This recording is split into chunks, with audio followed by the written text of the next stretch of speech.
We have completed 2 chapters till far, 9 classes हो चुका, 7 classes professional ethics done and 2 classes LODR done. तो P ethics अपना हो गया था एकदम टोटलिटी में पूरा एकदम अच्छी तरह से कंप्लीट, एक एक question answer. LODR new chapter that is also completed, last class completed. Today we are starting yet again a new chapter, नाम audit report. Come to page number 159, page number 159, नया चैप्टर ऑडिट रिपोर्ट। अभी मैं इसके बारे में पहले पूरा बोल बाल लूं, ठीक है, फिर अपने करेंगे। मैं बोर्ड पे ना कुछ बनाने वाला हूं, ये तुम कॉपी में नहीं बनाओगे। पेज 159 के लेफ्ट साइड में या नीचे खाली स्पेस है ना, यहां पर या यहां पर, यहीं पर एडजस्ट करोगे, ठीक है। अभी मैं डायग्राम बना रहा हूं तो वो यहां एडजस्ट करो, ओके। ये चैप्टर नवंबर 17 एग्जाम के लिए अमेंडमेंट है ये चैप्टर, बिकॉज इसके ऑडिट रिपोर्ट का जो फॉर्मेट्स है वो हिंदुस्तान पर अप्लाई कर रहा है from 1 April 2017।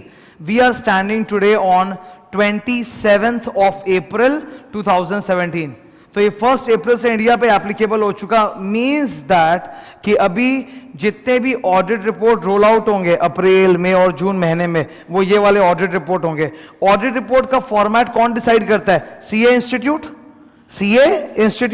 And CA institute ने इसके लिए स्टैंडर्ड्स प्रिस्क्राइब कर रखा है। अब एक बार स्ट्रक्चर देखो ऑडिट रिपोर्ट का जरा। ऑडिट रिपोर्ट के अंदर 3 आइटम्स जाते हैं, 3 आइटम्स। एक मेन ऑडिट रिपोर्ट,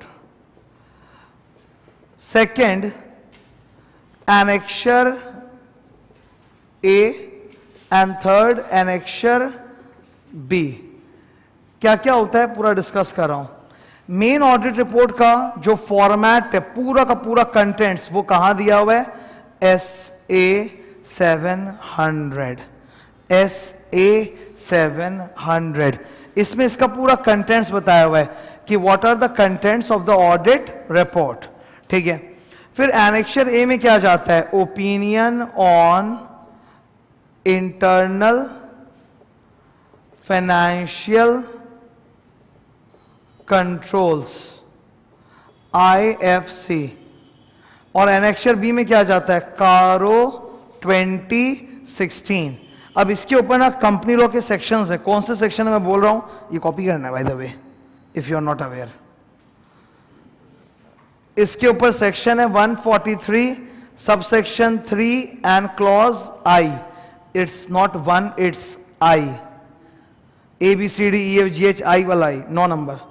और इसके ऊपर होता है सेक्शन नंबर 143 का 11, ठीक है, 143 का 11, ठीक है। ड्रॉ करो, फिर मैं आगे बोलता हूं।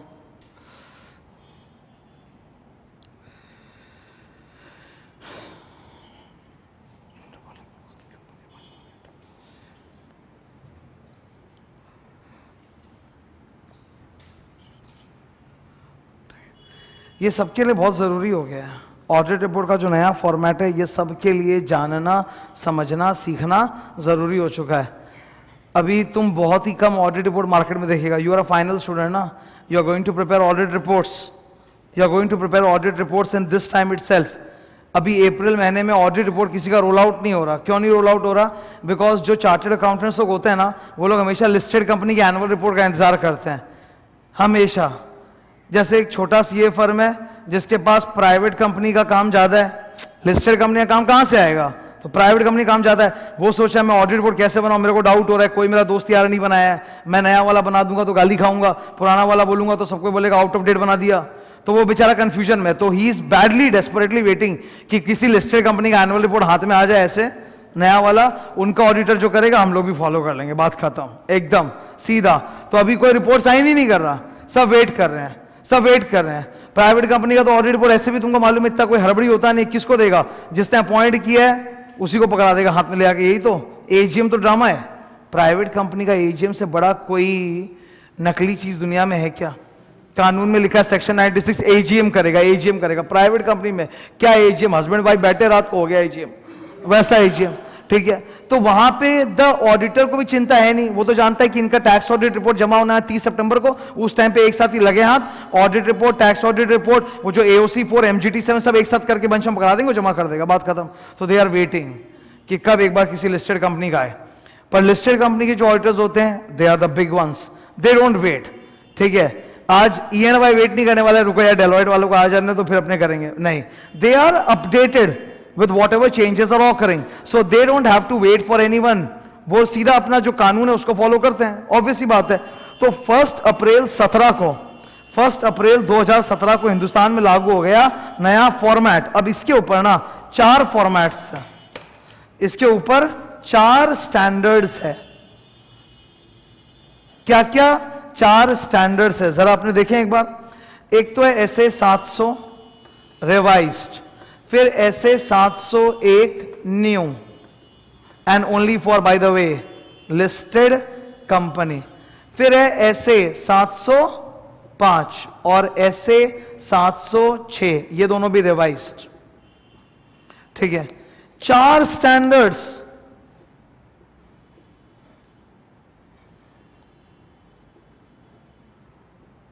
Bye ICAI, 4 standards by ICAI, एकदम नया 700, 701, 705, 706, ये नया एकदम नया रोल आउट, एकदम नया फ्रेश टाटका स्टैंडर्ड्स। ओके, 3 तो रिवाइज्ड है, ब्रैकेट में R मतलब क्या, रिवाइज्ड, और सेकंड वाला जो बीच में तुमको दिख रहा है 701, वो क्या है, न्यू स्टैंडर्ड लॉन्च हुआ। न्यू किसके लिए लॉन्च हुआ भाई, लिस्टेड कंपनी। किसके लॉन्च हुआ है, लिस्टेड कंपनी के लिए लॉन्च हुआ है, लिस्टेड कंपनी के लिए। मतलब पहली बार लाइफ में मैं सुन रहा हूं, तुम भी सुन रहे हो, पहली बार हम लोग सब लाइफ में सुन रहे हैं कि स्टैंडर्ड भी ऐसा आया है जो केवल लिस्टेड कंपनी के लिए। लॉ में तो ऐसा लगा रहता है कि वुमेन डायरेक्टर आया लिस्टेड कंपनी के लिए, इंडिपेंडेंट डायरेक्टर आया लिस्टेड कंपनी के लिए। पहली बार स्टैंडर्ड्स में सुन रहे हैं कि ये स्टैंडर्ड सिर्फ लिस्टेड कंपनी में। तुमको पता है एक भी ऐसा स्टैंडर्ड का नाम मेरे को बता दो, एक भी जिसमें लिखा हो ओनली फॉर लिस्टेड कंपनी।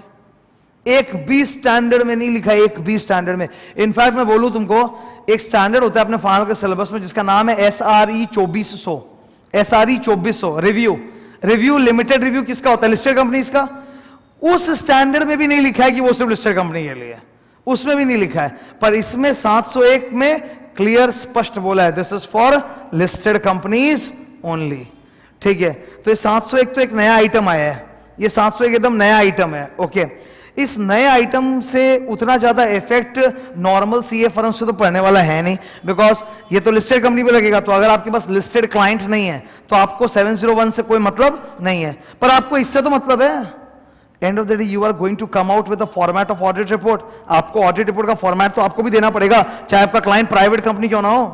तो इससे तो मतलब है ना। और ये बदल डाला, 700 बदल डाला, 700 रिवाइज कर डाला, बोला आज से ऑडिट रिपोर्ट ऐसे नहीं होगा, ऐसे होगा। पहले ऑडिट रिपोर्ट 1 पेज में अड़ जाता था ना, ठूस ठास के, चलो 1.5 पेज। अब ऑडिट रिपोर्ट इतना लंबा कर दिया है 4 पेज। ऑडिट रिपोर्ट 4 पेज, कारो तो छोड़ दो बॉस, ये अलग है, ये अलग है। ठीक है, मेन ऑडिट रिपोर्ट इतना लंबा हो गया कि 4 पेज के, एक बार दर्शन कर ले, कंफर्ट आएगा उससे थोड़ा। पेज नंबर 164, 164 इलस्ट्रेशन 1 दिख रहा है क्या, 164 इलस्ट्रेशन 1।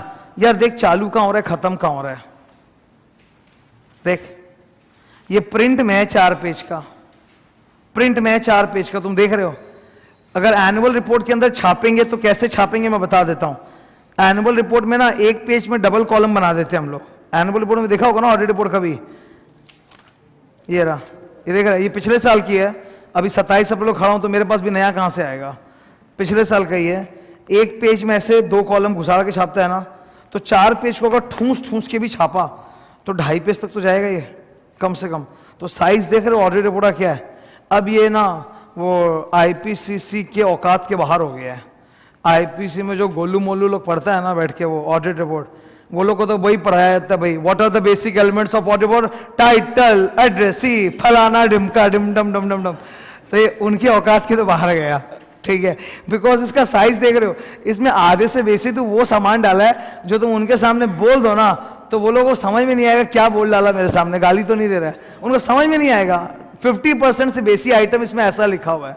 रोमम है, रिस्क ऑफ मटेरियल मिसस्टेटमेंट, मतलब ऑडिटर जो हार्ड कोर ऑडिट होता है ना कि this is what I do, वो लिख डाला इसमें। अब वो सिंपली उनके ऐसे है, पूरा आउट। तो this report is like something जो we are in a better position to understand, अपने को समझ आएगा, बिकॉज तुमने आर्टिकलशिप में कुछ तो देख लिया है, वैसे भी तुम इंटर पास हो, एक फाइनल लेवल में हो, तुम्हारा एक मैच्योर लेवल है, ठीक है, तुमको पिकअप फास्ट होगा, उनके लिए आउट। तुम्हारे सामने आई कैन टॉक कि दिस रिपोर्ट, तुमने पुराना रिपोर्ट तो पढ़ा ही होगा इंटर में, तुमने पुराना रिपोर्ट तो इंटर में पढ़ा है, उसके मुकाबले तुम इसको एप्रिशिएट कर पाएगा कि ये कितना अच्छा है, ये कितना अच्छा फॉर्मेट बना है। You will be able to appreciate this because you have done the old format. बात करेंगे इसके बारे में। तो ये 700 तो रिवाइज हुआ है, ठीक है, 1 अप्रैल 2017 से हिंदुस्तान पे एप्लीकेबल। मैं आज 27 को खड़े होकर पढ़ा रहा हूं, तुम्हारे एग्जाम नवंबर 17 में डेफिनेटली एप्लीकेबल, ठीक है। फिर 701 नया कैम, 705 और 706 रिवाइज हुआ है। ऑब्वियसली ये दोनों को रिवाइज होना था। अगर आप 700 का कंटेंट पूरा रिवाइज करोगे ना, तो इनका जो लोकेशन है कि मॉडिफाइड ओपिनियन जो होता है, 705 क्या होता है बोलो तो, modified opinion, QO AO DO, qualified opinion, adverse opinion, disclaimer of opinion, या फिर 706 ईएमपी पैराग्राफ, ओएमपी पैराग्राफ। तो इनका जो लोकेशन है वो तो बदलेगा, कहां पर इसमें जाता है, तो that way this is also revised and this one is new. इस चैप्टर का पूरा एजेंडा ये है फुल, ठीक है। कमिंग टू दिस, ये दोनों तो पिछले साल से चालू हो चुका, ठीक है। एनेक्शर एक किस चीज पे होता है, ओपिनियन ऑन आईएफसी। आईएफसी का फुल फॉर्म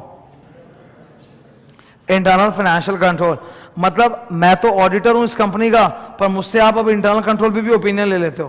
पहले तो ऐसा डायलॉग हम लोग बोला करते थे, इंटरनल कंट्रोल पे ओपिनियन देने का जो ड्यूटी है वो इंटरनल ऑडिटर का होता है, हम लोग का ड्यूटी नहीं है। अब है, देख लो, दे रहे हैं। इंटरनल फाइनेंशियल कंट्रोल पे भी ओपिनियन दे रहे हैं कि इस कंपनी का इंटरनल फाइनेंशियल कंट्रोल मैंने चेक कर लिया है, दे आर ऑपरेटिंग इफेक्टिवली। तो मैं इस पे भी ओपिनियन दे रहा हूं। किस सेक्शन ने बोला, किस सेक्शन ने बोला कि मुझे ये ओपिनियन देना है? सेक्शन नंबर 143 सब section 3 clause I. It's not Roman 1, it's I, clause number I. मतलब ना 143 सब सेक्शन 3 में ना 10 बुलेट्स होते हैं, A B C D E F G H I J, तो आई उसमें बोला है कि देना पड़ेगा, तो दे रहे हैं। कारो सबको मालूम, कारो कौन सा, 2016, तो कारो का तो एनेक्शर भी जाएगा। कारो के ऊपर सेक्शन कौन सा, 143 का 11। दिस इज नॉर्मल नंबर वाला 11, this is not Roman capital 2, this is 11। कौन सा पहले आएगा, ये की ये पहले आएगा क्योंकि ये 143 का 3 है और ये क्या है 143 का 11, तो कायदे से ये पहले आएगा। 90% कंपनीज एनेक्शर ए इसी को देता है और कारो को एनेक्शर बी देता है, पर कुछ एक कंपनीज है जैसे एयरटेल, वहां पे तुमको ये एनेक्शर ए मिलेगा, वो एनेक्शर बी मिलेगा, तो वो उनकी मर्जी, इतना कोई हार्ड एंड फास्ट रूल नहीं है। आप स्वैप कर सकते हो, इंटरचेंज कर सकते हो, बट जनरली ये पहले वो बाद में। ओके, इसके बारे में तो बात करने बैठे नहीं अभी आज, ठीक है, ये तो मैं कराऊंगा। कारो this I will do, and 143 का 3 का जो आई है ना, ये दिख रहा है, ये भी एक वक्त आएगा जब हम लोग करेंगे। This is a part of actually law section, देख रहे हो ना, तो लॉ का पार्ट हो गया। तो ये अपने ऑडिट के बुक में भी है, वॉल्यूम 1 में, और ये लॉ में भी है कंबाइंड। तो कंबाइंड क्लास जब होगा ना तब उसको ये दो करेंगे, अभी फिलहाल इस पे आते हैं, ठीक है। तो इस चैप्टर में जो अभी तुम देख रहे हैं ऑडिट रिपोर्ट चैप्टर, इसमें क्या पढ़ने को मिलेगा मेरे को, ये 4 स्टैंडर्ड्स, ये 4 स्टैंडर्ड्स। Come to page 159। 159 में देखो कंटेंट्स में क्या क्या, ये 4 चैप्टर ये ना, ये देखो 4 स्टैंडर्ड है, तो ठीक है, दिख रहा है 4 स्टैंडर्ड्स, तो ये अपने करने जा रहे हैं। मैंने हर स्टैंडर्ड का प्रॉपर नोट्स, इलस्ट्रेशन वगैरह सब दिया है, बुक से करने जा रहे हैं। मैं एक्सप्लेनेशंस वगैरह तो देता रहूंगा, बताते रहूंगा, ठीक है। एक तरह से मैं बोलूं तो आज हम लोग स्टैंडर्ड्स का स्टार्ट कर रहे हैं, because it's standards, it's something जो चैप्टर भी है and it's also a part of standards. तो आज हम लोग को थोड़ा स्टैंडर्ड्स का फ्लेवर देखने को मिलेगा, ठीक है। Standards on auditing, standards on auditing के बारे में मैं तुमको एक चीज बताता हूं। स्टैंडर्ड्स ऑन ऑडिटिंग कोई खतरनाक चीज नहीं है, it's a very normal common sense thing. अगर स्टैंडर्ड्स में लिखा हुआ एक एक बात को तुम समझ पा रहे है कि हाँ ये लिखा है, तब तुमको स्टैंडर्ड्स अच्छा लगेगा। वरना तुमको स्टैंडर्ड्स स्टूपिड लगेगा। जैसे क्या होता है, अगर तुम बेयर स्टैंडर्ड्स खोल के पढ़ना चालू करोगे ना, तो बेयर स्टैंडर्ड्स जो मतलब ओरिजिनल है, जो निकलता है, जैसा एक बुक मिला होगा तुमको ऑडिट में, इंस्टीट्यूट का 3 बुक मिलता है ना, 3 या 4 बुक, तो उसमें एक स्टैंडर्ड्स का पूरा बुक रहता है ना, वो जब तुम पढ़ेगा ना तो वो तुमको समझ में नहीं आएगा, बिकॉज उसमें लेआउटिंग ऐसा दिया हुआ है जो पढ़ने और समझने में हेल्पफुल नहीं है। उसमें तो बस वो एकदम एक लीगल ड्राफ्टिंग की तरह लिख के दिया हुआ है, वो समझने के लिए हेल्पफुल नहीं है। तो हम लोग का काम क्या है कि उसको पूरा तोड़ फोड़ के ऐसे पैटर्न में कन्वर्ट करें कि समझने में हेल्पफुल और याद करने में हेल्पफुल हो, तब मैं जाके एग्जाम में लिख पाऊंगा। Reading of standards is not enough, I am telling you. कई जन स्टैंडर्ड्स को लेके इस तरह का बोलता है, मैंने 4 बार स्टैंडर्ड पढ़ लिया। अरे तुम 4 बार पढ़ो, तुम 40 बार पढ़ो, तुम वही का वही रहेगा। तुमको याद तो हुआ नहीं है, तुम याद करने लायक नहीं पढ़ा है, तुम खाली बस अपने मन को दिलासा देने के लिए बोल रहे कि मैंने पढ़ लिया, मैंने पढ़ लिया। इट्स लाइक रोड पे जब गुजरते हैं तो हजारों चीज दिखती है कि नहीं दिखती है, याद कर लेते हो क्या? याद तो नहीं करते, बस देखा, नजर से उतर गया, वो ऐसा है। वो अगर तुम स्टैंडर्ड को रीड मारा तो तुम वही कर रहा है, बस तुम देख लिया है, तुमसे एग्जाम में क्वेश्चन पूछेगा, you will not be able to write. तो यहां मेन पर्पस क्या है, ऐसा पढ़ें कि याद रहे, ताकि मेरे को जब कोई पूछे तो मैं मुंह से बोल पाऊं और मैं एग्जाम में जाके लिख पाऊं, वही मेरा फोकस है। ठीक है, तो मैं अभी ये स्टैंडर्ड चालू कर रहा हूं। सबसे पहला वाला ये जो सबसे बड़ा एलिफेंट इन द रूम है कि भाई क्या है नया कंटेंट बताओ, सबसे पहले यही कर डालते हैं। ये करते एक शांति आ जाएगा, ठीक है, कि ऐसा ऐसा चेंज हुआ है। स्टार्ट करते हैं नीचे, पेज नंबर 160 देख रहे हो? 160 में वो डायग्राम्स वगैरह दिए हुए हैं कुछ, ठीक है। This is just a summary chart sort of thing, not needed, उसको साइड करते हैं, मेन चीज पे आओ। पेज नंबर 161, क्या लिखा है ऊपर? ऐसे 700 revised forming an opinion and report on the financial statements. अब चालू हो गया यहां से।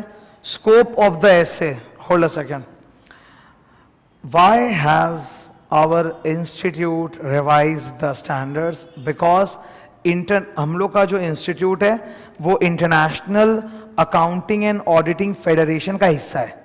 ICAI is one of the largest accounting bodies in the world, going by the number of its members, one of the largest accounting bodies in the world। तो हम लोग international federation of accountants के member हैं। तो जो भी international organisation का member होता है ना, उसके ऊपर ये नियम होता है कि जो इंटरनेशनल स्टैंडर्ड्स बनेंगे, आप लोग भी कोशिश करोगे कि अपने देश का जो स्टैंडर्ड्स है वो इंटरनेशनल स्टैंडर्ड्स के साथ सिंक्रोनाइज कर दोगे। ठीक है, आप लोग भी ये कोशिश करोगे।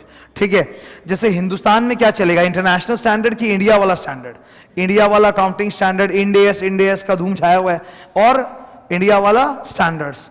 तो since our country, our ICAI is a part of that international federation, तो हम लोग को भी उसके साथ सिंक्रोनाइज करना पड़ेगा। इसीलिए CA इंस्टीट्यूट ने वो नए वाले फॉर्मेट को लिया और इंडिया वाले फॉर्मेट को लिया, कंबाइन करके ये नया फॉर्मेट इशू किया है कि this is the new format which we have to follow. और एक इसका रीजन है, इसका और एक रीजन है, today globalisation is very common. India की कंपनीज बाहर जा रही हैं धंधा करने, बाहर की कंपनीज इंडिया में आ रही धंधा करने के लिए, and these companies multinationals they face a big problem कि हर देश में जहां जा रहे हैं उनका स्टैंडर्ड अलग अलग है, तो उनको अपने फाइनेंशियल स्टेटमेंट को और अपने ऑडिट के पूरे अंदाज को बदलना पड़ता है। ठीक है, तो हम लोग to the extent possible synchronise कर रहे हैं ताकि MNCs लोग के लिए बड़ा आसान हो जाए, ग्लोबली सारे इन्वेस्टर्स को एक ही टाइप का फॉर्मेट देखने को मिले। So that is the reason. ठीक है, ये क्लियर? एक ओके, ये हुआ एक। अब और एक रीजन बताता हूं तुमको, एकदम नीचे देखो तो, पेज नंबर 162 पे आओ। 162 में ऑडिटर्स रिपोर्ट हेडिंग दिख रहा है, सेकंड वाला हेडिंग, वो उसमें दिख रहा है ABCDEFGHIJKL, मिला क्या? पेज नंबर 162 ऑडिटर्स रिपोर्ट, वो A से लेके L तक, ये IPCC का सामान है। इसके ऊपर लिखो तो basic elements of audit report, basic elements of audit report.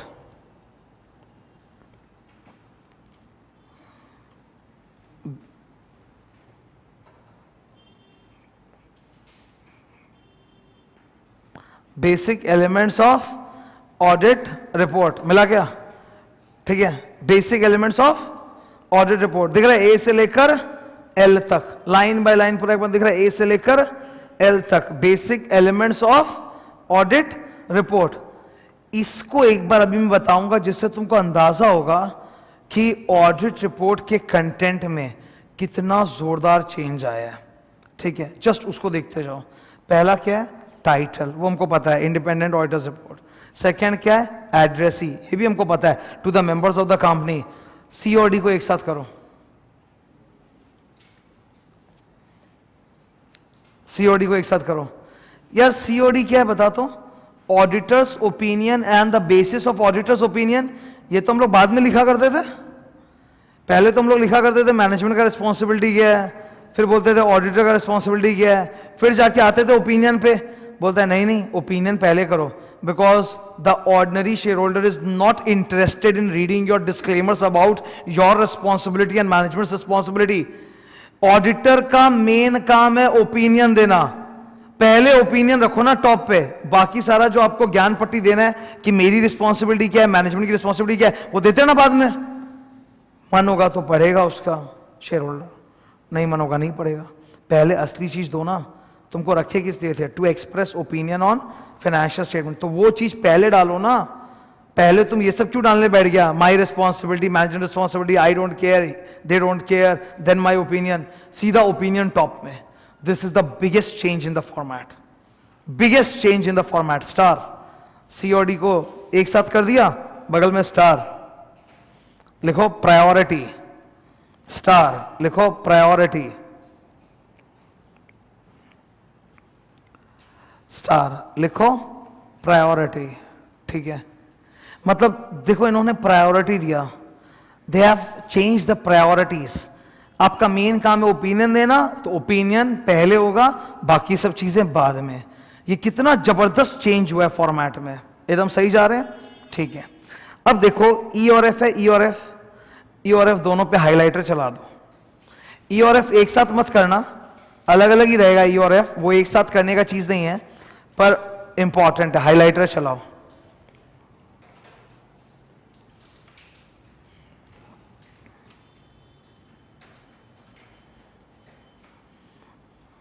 एक काम करेगा, नंबर ई दिख रहा है गोइंग कंसर्न, उसके बगल में लिखो इधर,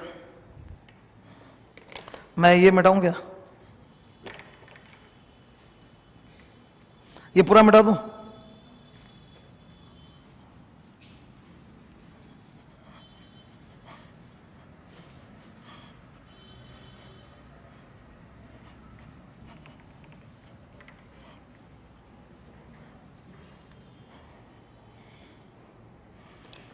एक बार मैं भी फॉर्मेट लिखना चालू करूं ताकि बातचीत कम्युनिकेट हो।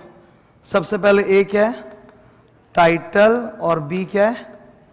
एड्रेस। ये तो बेकार है, मतलब पहले वाला ही आई, इससे कोई मेरे को वो नहीं है फर्क। सी और डी इंपॉर्टेंट है, क्या ये एक साथ करने लायक है? ऑडिटर्स ओपिनियन, और दूसरा बेसिस फॉर ऑडिटर्स ओपिनियन। ठीक है, स्टार प्रायोरिटी।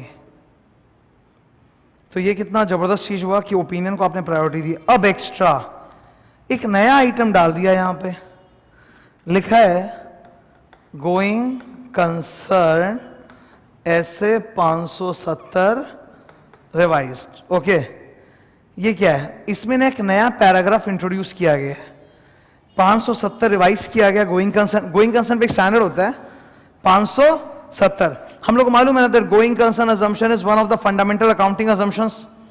एक टॉपिक होती है फंडामेंटल अकाउंटिंग एजम्पशंस, जिसमें 3 बुलेट होता है, going concern, consistency, accrual. So going concern is one of the fundamental accounting assumptions.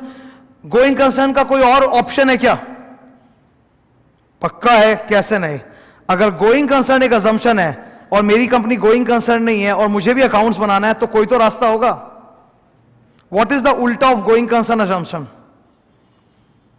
There has to be something. हम लोग सबको मालूम है going concern, going concern, going concern. नहीं हम लोग गोइंग कंसर्न, हम लोग बंद होने वाले 2.5 साल में। तो लिक्विडेशन अजम्पशन, उसको बोलते हैं liquidation assumption, liquidation basis of accounting. फर्क है, गोइंग कंसर्न में आप सारे इनकम एक्सपेंस को अक्रूवल पे दिखाते हो, लिक्विडेशन अजम्पशन में सारे इनकम एक्सपेंस कैश बेसिस पे होते हैं। गोइंग कंसर्न में सारा assets historical cost minus depreciation पे आता है, यहां पर सारा असेट्स मार्केट वैल्यू या एनआरवी पे आता है, नेट रियलाइजेबल वैल्यू पे। गोइंग कंसर्न जब होता है तो तुम बोलते हो कॉस्ट और NRV which ever is lower, यहां होता है एनआरवी, नेट रियलाइजेबल वैल्यू। तो पूरा उल्टा। क्या हम लोग पहले गोइंग कंसर्न पे अलग से कोई पैराग्राफ घुसेड़ते थे क्या ऑडिट रिपोर्ट में? था, तुमने भी तो बेसिक एलिमेंट्स पढ़ा होगा आईपीसी में, कभी था बीच में से गोइंग कंसर्न, ये अलग से डाला है, इसमें एक नया पैराग्राफ का नाम आया है, नाम है मुर्गा।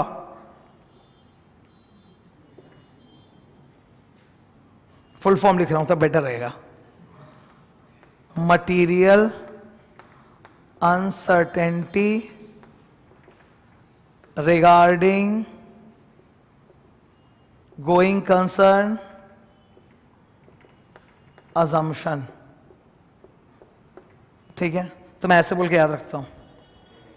इन्होंने एक नया पैराग्राफ डाल दिया ऑडिट रिपोर्ट के बीच में, नाम ये जो लिखा है material uncertainty regarding going concern assumption.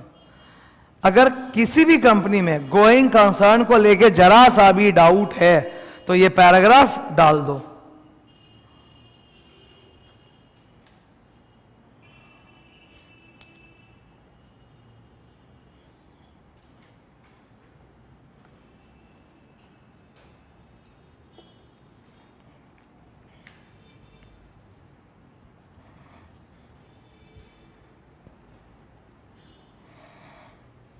लिख लिया बगल में क्या? गोइंग कंसर्न के पैराग्राफ का नाम क्या है? मुर्गा। Full form material uncertainty regarding going concern assumption. ये पैराग्राफ तब होता है ना जब जरूरत होती है, वरना नहीं। आप एक कंपनी का ऑडिट कर रहे हो, देख रहे हो एकदम मस्त है, गोइंग कंसर्न है, तो ये पैराग्राफ देने की जरूरत नहीं है। अरे इस पैराग्राफ का मतलब क्या, देखो तो, मटीरियल अनसर्टेनिटी, मतलब गोइंग कंसर्न को लेके आपको दिमाग में क्या है? अनसर्टेनिटी, तब आएगा, वरना ये नहीं आएगा। ये जब अनसर्टेनिटी है तब आएगा, वरना ये नहीं आएगा। तो क्या ये मुर्गा? मुर्गा paragraph will come if any, मतलब अगर आपके कंपनी क्लाइंट में गोइंग कंसर्न को लेकर डाउट है तब आएगा, वरना नहीं। ठीक है, मैंने एफ को भी बोला होगा, हाइलाइटर चला दो। एफ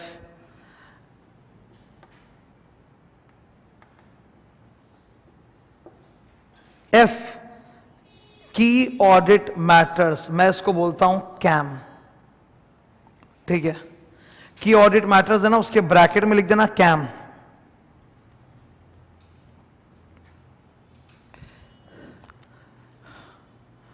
की ऑडिट मैटर्स है, उसके ब्रैकेट में बोल देना कैम। ठीक है, की ऑडिट मैटर्स कैम। ठीक है, तो क्या लिखा है देखो इधर, लिस्टेड कंपनी। लिस्टेड कंपनी, ये किस पे अप्लाई करेगा? सिर्फ और सिर्फ लिस्टेड कंपनी पे, और किसी पे अप्लाई नहीं करेगा। तो अगर आपका क्लाइंट लिस्टेड नहीं है तो ये पैराग्राफ आएगा क्या? नहीं। ये पैराग्राफ को हम लोग बोलते हैं कैम। ये पैराग्राफ है शॉर्ट में कैम। कैम के ऊपर ही तो स्टैंडर्ड है।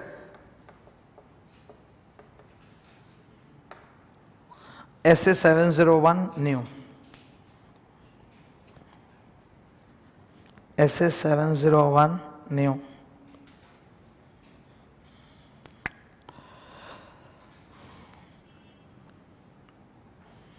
ठीक है क्या ये? की ऑडिट मैटर्स SA 701 न्यू। इसके बारे में थोड़ी बात करूं, है क्या, मतलब क्या चीज है? मैंने क्योंकि अभी भी लॉ में ऑडिट कमेटी के बारे में समझाया था, बताया था ना, audit committee, vigilance committee.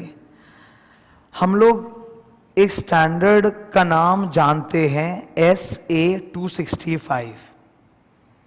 SA 265, communication with those charged with governance, communication with TCWG, those charged with governance, TCWG, ये जानते हैं?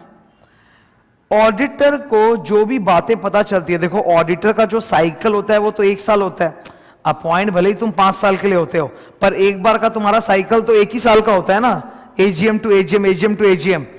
तो 1 साल तक जब मैं किसी कंपनी का ऑडिट करूंगा तो मुझे तो बीच बीच में बहुत कुछ पता चलता रहेगा। तो will I wait till the very end, suspense करेंगे, सस्पेंस। ये कोई थ्रिलर मूवी थोड़ा ना चल रही, तो ऑडिट है। अगर मुझे बीच में कुछ पता चल गया अच्छा चीज, तो will I not communicate to the top people, I will communicate to them, I will tell them भाई ये देखिए ऐसा ऐसा प्रॉब्लम है, कीजिए।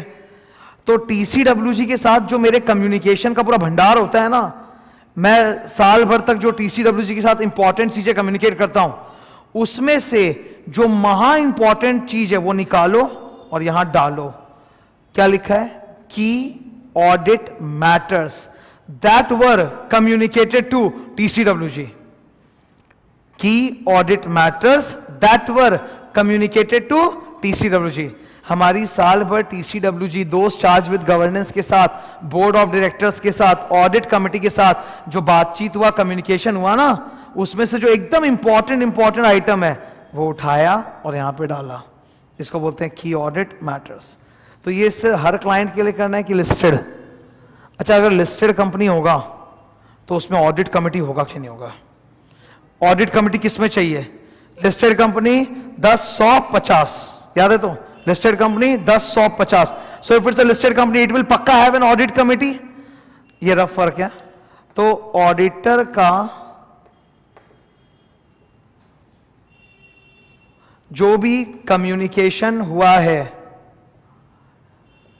कंपनी के ऑडिट कमेटी के साथ, ऑडिट कमेटी में कौन कौन होते हैं? 3 डायरेक्टर्स, जिसमें से majority independent director. Audit committee के अंदर कितना डायरेक्टर चाहिए? कम से कम 3 डायरेक्टर। मेजॉरिटी कौन सा वाला? Independent director. तो इनके साथ साल भर जो कम्युनिकेशन हुआ है उसमें से एकदम इंपॉर्टेंट वाला उठाओ और यहां डाल दो, नाम key audit matters that were communicated to audit committee. Clear एकदम? तो ये ई और एफ नया घुसाया ना। अब रुको, मैंने अभी तक खाली तुमको 2 ही चीज पढ़ाया। मैंने अभी तक खाली 2 ही चीज पढ़ाया। एक कि इन्होंने ओपिनियन को उठा के ऊपर डाल दिया एकदम टॉप पे, ताकि और शेयर होल्डर, एक नॉर्मल शेयर होल्डर, एक normal user, he is not concern with so much of flamboyancy कि लिखते जा रहे हो, हम बैठ के पढ़ते जाएंगे तुम कितना अच्छा से लिखा है। We are not interested, we are just interested in your opinion, give us opinion first. ठीक है? तो ओपिनियन मिल गया ऊपर एकदम प्रायोरिटी में, एकदम टॉप पर। ये एक बड़ा चेंज आया, बड़ा परिवर्तन। दूसरा बड़ा परिवर्तन क्या है? ये 2 आइटम। दूसरा बड़ा परिवर्तन क्या है कि आपके ऑडिट रिपोर्ट में हमने 2 नए एलिमेंट्स घुसेड़ दिए। पहले आपके यहां जितने बेसिक एलिमेंट्स हुआ करते थे उसमें 2 नए बेसिक एलिमेंट्स हमने ऐड कर दिए। कौन से? मुर्गा पैराग्राफ एंड कैम पैराग्राफ। तो नया आया ना। ठीक है, आगे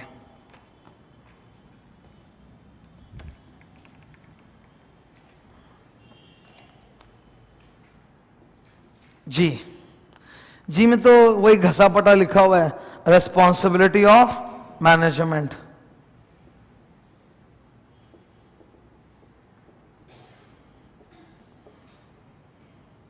हालांकि इसका लेंथ और बड़ा कर दिया है, इसको पहले से लेंदी बना दिया है। ठीक है?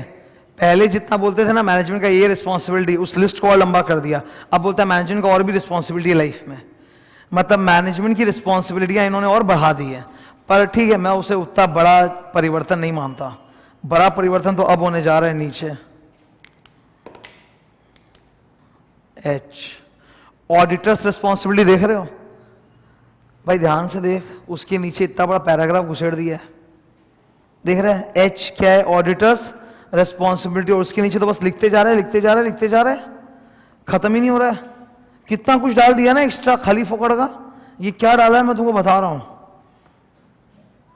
एकदम मतलब हिला दिया है पूरा, ऐसा डाला है।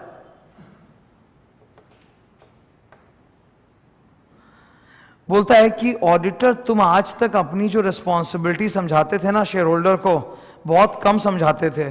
तुम अपना काम बहुत कम बताते थे, तुम अपना काम पूरा खोल के बताओ, क्योंकि जब तक काम दिखाओगे ना क्रेडिट नहीं मिलेगा लाइफ में। काम दिखाना पड़ता है। तो ऑडिटर जो जो करता है, जो जो करता है पूरा एकदम डिटेल में खोल के बताएगा, फुल डिटेल में। बोलता है मैं अपने जितने भी मैक्रो रिस्पॉन्सिबिलिटीज है लाइफ के वो पूरा खोल के बताऊंगा एकदम कि मैं ऐसा ऐसा किया। फिर मैं माइक्रो लेवल पे कितना डिटेल में घुस के ऑडिट करता हूं वो भी मैं बताऊंगा, चाहे तुमको समझ में आए चाहे नहीं समझ में आए, चाहे शेयर होल्डर को समझ में आए चाहे नहीं आए, पर मैं बताऊंगा एकदम। I will write all the fancy jargons of audit.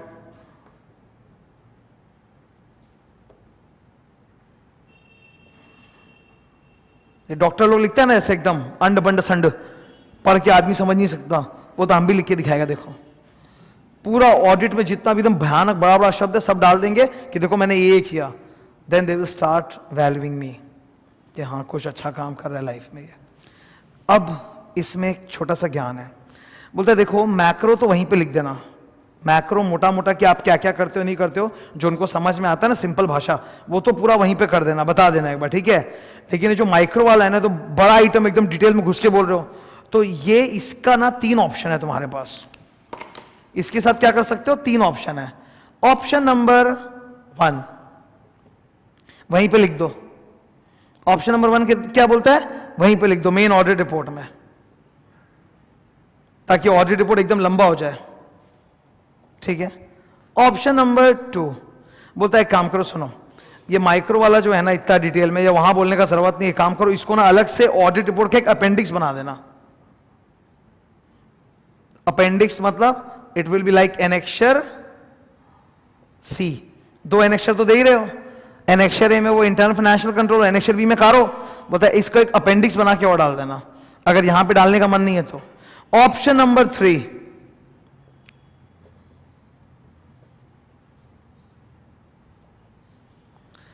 ICAI ये वाला पैराग्राफ जो है ना, ये अपने वेबसाइट पे एक जगह डाल देगी, वहां का हाइपर लिंक ना अपने रिपोर्ट में दे देना, जिसको देखना होगा क्लिक मार के जाके देख लेगा, ठीक है। अब क्लिक ऑब्वियसली एनुअल रिपोर्ट ऐसे थोड़ा छोड़ टोंग खुल जाएगा ऐसे, वो तो सॉफ्ट कॉपी में लिंक आएगा ना, तो आप लिंक दे सकते हो ऐसे, ठीक है। ICAI अपने वेबसाइट में डाल देगा, लिंक दे दोगे, इससे CA इंस्टीट्यूट का वेबसाइट का हिट्स भी बढ़ जाएगा, ठीक है। समझ में आ रहा है? ऐसे तो हिट्स बढ़ता ही उनका जब जब रिजल्ट आता है, पर बाकी टाइम पे भी और हिट्स बढ़ जाएगा, सबको जा जाके वहां देखते रहेंगे।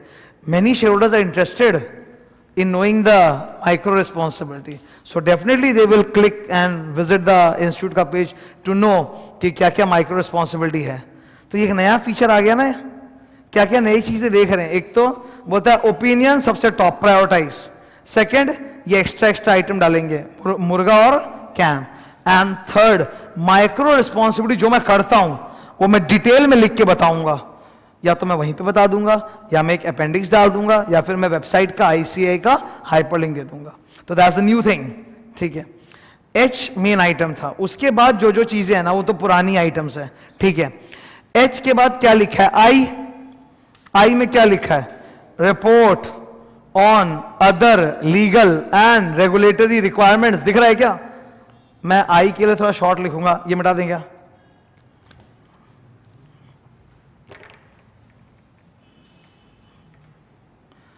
आई के लिए, आई के बगल में लिखना तो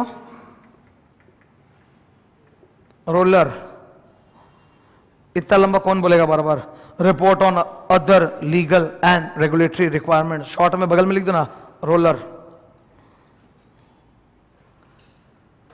ये रोलर क्या होता है, सेक्शन नंबर 143 का 3 एंड 143 का 11, सेक्शन नंबर 143 का 3 एंड 143 का 11। आप हिंदुस्तान में पैदा हुए हो जहां की आबादी प्रचंड है, एंड ये दिल मांगे मोर, शेयर होल्डर्स मांगे more, they want more and more from you, ठीक है। मतलब इंटरनेशनल स्टैंडर्ड्स यहां जाके रुक जाता है, पर फिर हम लोग को उसमें अपना इंडियन तड़का डालना पड़ेगा, ले डाल दिया। हम लोग के देश का जो कानून है लीगल, वो बोलता है कि ऑडिटर इन चीजों के बारे में और एक्स्ट्रा बोलेगा, इंटरनेशनल स्टैंडर्ड्स यहां के रुक जाता है, ठीक है, बस हो गया डेट प्लेस सिग्नेचर। हम लोग थोड़ा और एक्स्ट्रा डालेंगे as per our Indian law. ये इंडियन लॉ के सेक्शंस है ना, ये फॉरेन लॉ का सेक्शन है कि इंडियन लॉ, इंडियन लॉ देसी कंपनीज एक्ट। तो इंडियन लॉ का सेक्शन बोलता है कि ऑडिटर और एक्स्ट्रा चीजों पे कमेंट करेगा, और एक्स्ट्रा चीजों पे, तो उसका कमेंट्स यहां पर जाएगा रोलर में। फिर JKL तो यूजुअल है, JKL में तो कुछ खास नहीं है। J सिग्नेचर, फिर प्लेस एंड देन डेट। एक काम करो, JKL एक साथ कर दो। So that's the structure. 700 में क्या क्या चेंजेस दिखने को मिल रहा है? मेन, एक बार इधर मेन क्या क्या देखने को मिल रहा है? 3 परिवर्तन जो मुझे एकदम खास देखने को मिल रहे हैं। नंबर 1 ओपिनियन सबसे पहले, सेकंड 2 नए पैराग्राफ डाले, मुर्गा और कैम। थर्ड ऑडिटर अपनी रिस्पॉन्सिबिलिटी डिटेल में बताएगा, पहले जितना बताता था उतना बताएगा ही। On top of that extra responsibilities बताएगा, चाहे तो वहां लिख के बता दे या फिर अपेंडिक्स दे दे, एनेक्शर सी, या फिर ICI की वेबसाइट का लिंक दे दे, सब चलेगा। ठीक है, सो दैट्स द स्ट्रक्चर। ये सब तो पहले से था, ये सब के बारे में मुझे कुछ नहीं बोलना। ठीक है, यही चीज मुझे वहां भी अभी देखने को मिलेगी इलस्ट्रेशन के अंदर। So are we clear on this कि क्या चेंजेस आया?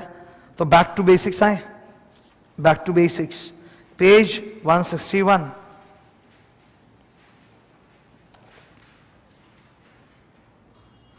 Page number 161, SA 700 revised. उसमें पहला हेडिंग क्या दिख रहा है तुमको? स्कोप ऑफ दी ऐसे। स्कोप ऑफ दी ऐसे मिला, जो मैं बोलूंगा वो हाईलाइट करना। सेकेंड लाइन में देखो लिखा है, सेकेंड लाइन में लिखा है highlight, consistency and comparability in auditors reporting globally. Globally, globally मिल गया क्या? ग्लोबली दिख गया? नाउ लिसन, मैंने बगल में लिखो तो 1, बगल में लिखो 1। तो ये नया स्टैंडर्ड बनाने का मकसद क्या था? कि मैंने बताया था ना कि our institute is a part of the international federation. तो हम लोग को अपना ऑडिटिंग स्टैंडर्ड्स उनके इंटरनेशनल स्टैंडर्ड के साथ सिंक्रोनाइज करना है, ताकि विश्व भर में जो मल्टीनेशनल कंपनीज है सबको एक ही रिपोर्ट का फॉर्मेट देखने को मिले। तो ग्लोबल होने के चक्कर में ऐसा किया गया, दैट इज 1। एक चीज बताता हूं, कई जन है ना वो टम टम टम टम करते हैं विदाउट, मतलब बोलते हैं ना प्रॉपर लॉजिक। सीए इंस्टीट्यूट का विजन और मिशन स्टेटमेंट जो है ना वो ये है। सीए इंस्टीट्यूट का विजन स्टेटमेंट है to become the world class leading accounting professional body. ये उनका विजन है, world class leading accounting professional body, जिसके professionals are the trusted leaders worldwide and competence wise. ठीक है, तो अगर आपके विजन स्टेटमेंट में लिखा है कि आपको ग्लोबल लीडर बनना है, तो आपको ग्लोबल प्रैक्टिसेस के साथ सिंक्रोनाइज करना पड़ेगा कि नहीं? करना पड़ेगा ना, इसीलिए सिंक्रोनाइज करना पड़ रहा है। दैट्स वाई ग्लोबली नंबर 1, इसीलिए वो रीजन है कि हम लोग को करना पड़ रहा है। ठीक है, फिर एक सेकंड चीज क्या आती है, जैसे ये लोग का ये न्यू सिलेबस को लेके डिबेट चलता रहता है ना। एक डिबेट सबसे जबरदस्त है इसका बोल के, इंफॉर्मेशन सिस्टम IT रहेगा हटेगा, रहेगा हटेगा। ये लोग नहीं हटा पाएंगे। क्यों नहीं हटा पाएंगे? इनके मिशन स्टेटमेंट में दिया हुआ है, मिशन स्टेटमेंट में सीए इंस्टीट्यूट के, कि we are going to leverage on technology. तुम खोल के देख लेना, टाइप करना ICI vision and mission statement, उसमें आएगा टू लीवरेज ऑन टेक्नोलॉजी। तो अगर आप कोई चीज आपके विजन मिशन स्टेटमेंट में, तो आप उसको हटा कैसे दोगे? टेक्नोलॉजी आप लोग डाल रखी हो तो आपको सिलेबस में डालना पड़ेगा, इन one way or the other. You have to put it in one way or the other. And final exam ही तो मेन चीज है जहां से सीए पैदा होकर निकलने वाला है, तो उससे कहां से हटा दें? तो उसमें रखना तो जरूरी है, या तो ट्रेनिंग के फॉर्म में रखें या सिलेबस में एग्जाम के फॉर्म में रखें, पर they have to keep it. That is why वो पहले आया हटा देंगे, फिर बोला नहीं 50 मार्क का, अब भगवान जाने क्या होना है।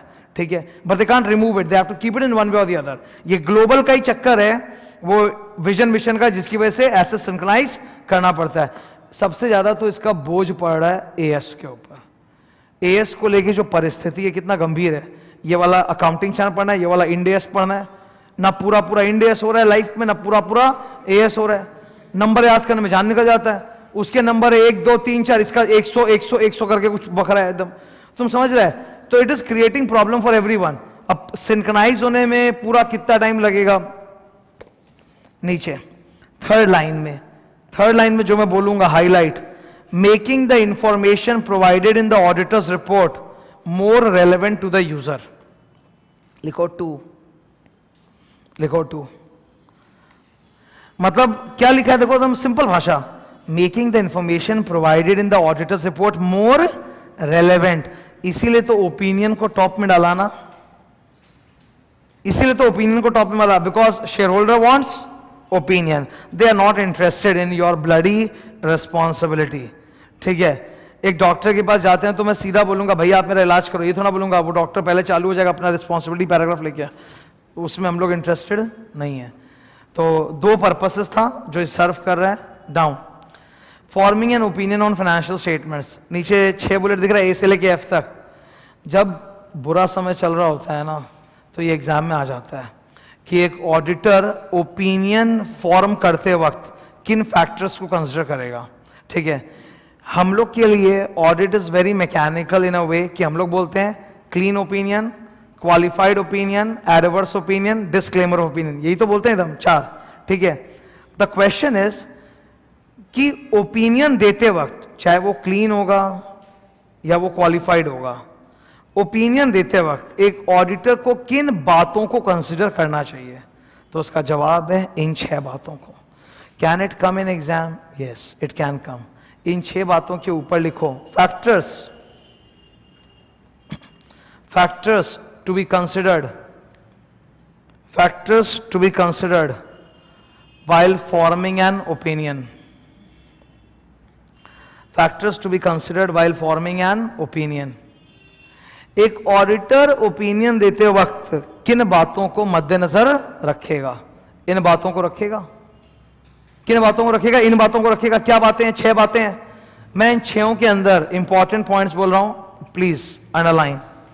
Number 1 accounting policy, number 2 consistent, number 3 accounting estimate, number 4 के बगल में लिखो तो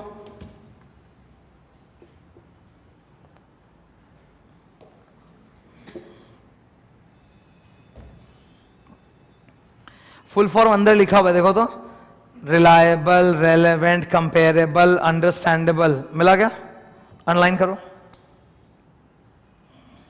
इतना लंबा लाइन बार बार बोलने से पता है RRCU। 5 number adequate disclosure, adequate disclosure, and last terminology used. Terminology use के आगे देखो जाके थोड़ा लिखा हुआ है including the title of each financial statement. बोलूं? मैं बोर्ड वर्क अभी नहीं करूंगा थोड़ी देर, बिकॉज मेरे लिए सबसे इंपॉर्टेंट ये है, ये हम लोग को एकदम रट्टा होना चाहिए। अगर ये मेरे को रट्टा है ना, ये चैप्टर मैं फाड़ दूंगा। मेरे को अंदर वो जो 4 पेज का इलस्ट्रेशन है ना, वो भी रट्टा मारने की जरूरत नहीं। अगर मेरे को ये रट्टा है तो ये मेरे मुट्ठी में है, सब कुछ मेरे मुट्ठी में है। ठीक है, तो I am going to keep this as my backdrop image. Okay, बाकी मैं अभी बोलते जा रहा हूं, तुम सुनो। सब अनलाइन कर लिया? अब खाली मेरी तरफ ध्यान दो। ये किसी कंपनी का एनुअल रिपोर्ट है। ये बुक अभी नीचे थोड़ा देर हटाते हैं। ये किसी कंपनी का एनुअल रिपोर्ट है मेरे हाथ में, आईटीसी का। फाइनेंशियल स्टेटमेंट्स इसमें, balance sheet, PL, financial statements. I am the auditor. एक ऑडिटर आता है, वो देखता है कि अच्छा कंपनी का फाइनेंशियल स्टेटमेंट उसके सामने है, balance sheet, PL, cash flow, notes on accounts. मैंने आईटीसी का ऑडिट नहीं किया, तुमने भी आईटीसी का ऑडिट नहीं किया, ठीक है? तुम्हारे सामने फाइनेंशियल स्टेटमेंट है, but all of us are accounting experts. All of us are accounting experts. अगर हमको कोई बोले कि भाई इसका बैलेंस शीट से लेकर नोट्स ऑन अकाउंट्स पूरा पढ़ के बताओ कि झोल कहां कहां हो सकता है, पढ़ के बताओ खाली बैलेंस शीट, पीएल, उसके सारे शेड्यूल्स, कैश फ्लो स्टेटमेंट और नोट्स ऑन अकाउंट्स, उसको पूरा पढ़ के बताओ कि झोल कहां कहां हो सकता है। नाउ मैं एक सीए हूं, तुम इन मेकिंग हो, ठीक है? बट तुमको अकाउंट्स का एक जोरदार नॉलेज है। मतलब जहां तक अकाउंट्स की बात है, अगर तुम्हारा अकाउंट्स का ट्यूशन हो गया है तो both of us are standing at par. In fact you are above me, ठीक है? बिकॉज अगर तुम्हारा अकाउंटिंग अभी अभी हुआ है तो तुम्हारा अकाउंट्स का नॉलेज और ताजा है कंपेयर टू मी, ठीक है? तो अब एक बात सोचो जरा, जिस लेवल का नॉलेज हम लोग का अकाउंट्स में है, फाइनल, इंटर नहीं चलेगा, फाइनल एएस की बात कर रहा हूं मैं, एएस अगर आता है तो पढ़ के तुम बताएगा ना कि झोल सिर्फ 2 ही जगह हो सकता है। झोल सिर्फ 2 ही जगह हो सकता है, 2 ही चीजों का इस्तेमाल करके पूरा इसको हिलाया जा सकता है। वो है नंबर 1 अकाउंटिंग पॉलिसीज।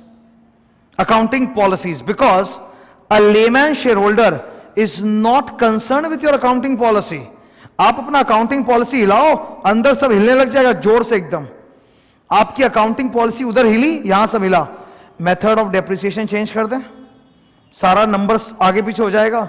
इसका 80,000 करोड़ का फिक्स्ड एसेट है, तो डेप्रिसिएशन भी तो जबरदस्त अमाउंट होगा।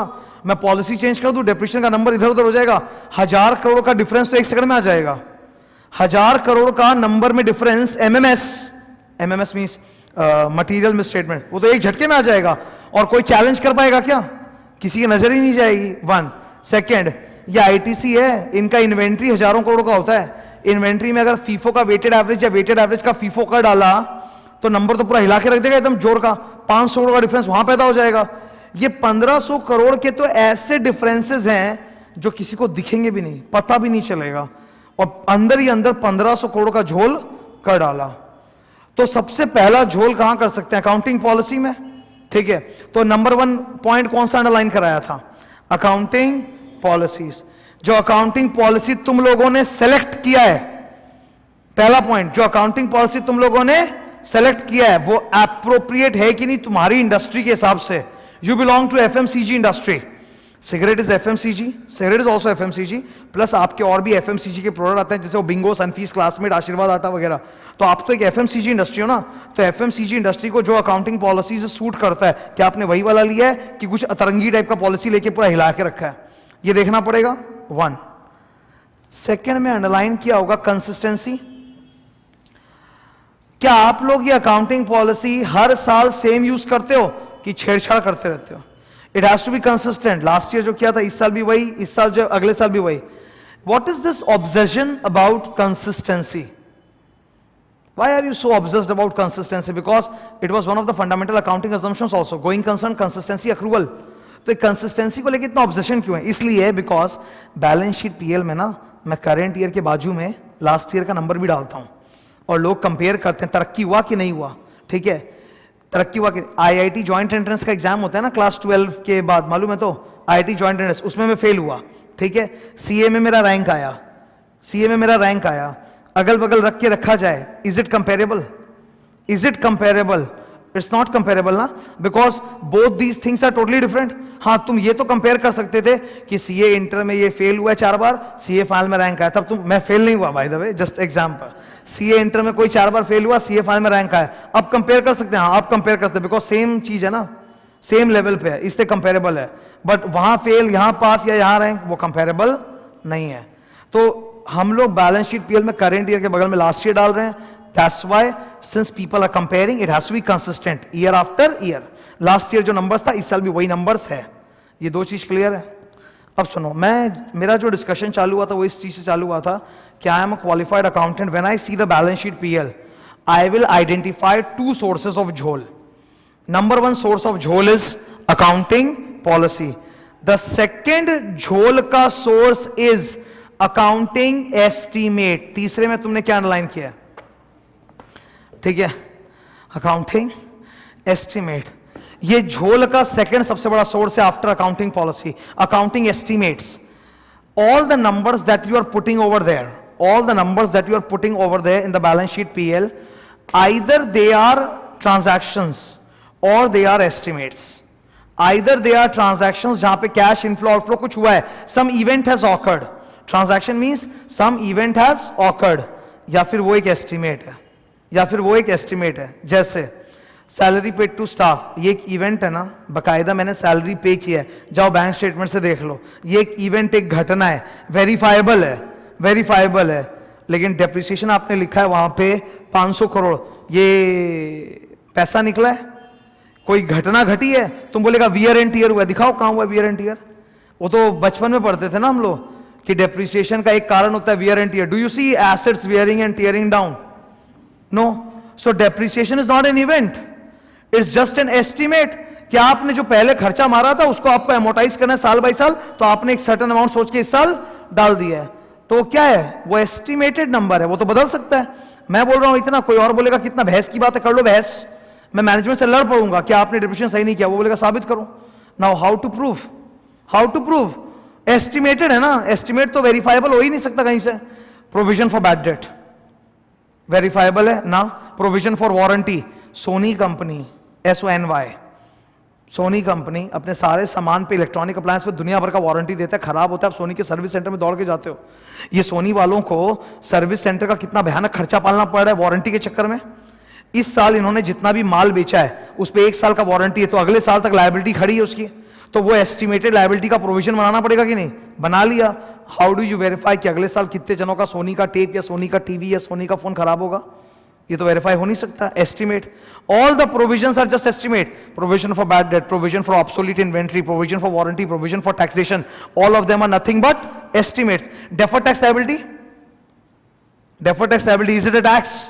No, it's just matching concept की पैदाइश है वो, और क्या है वो, तो मैचिंग कंसेप्ट की पैदाइश है ना। AS 22 बोलता है टैक्सेबल इनकम अलग, अपना पीबीटी अलग, उससे बैठ के मैचिंग कराते रहो, उससे मैचिंग कंसेप्ट के चक्कर में आ गया deferred tax asset, deferred tax liability. तो ये तो महज एक एस्टिमेट है, तो जितना भी एस्टिमेट्स में घोटाला कर सकते हैं वो किया। 3 नंबर वही है।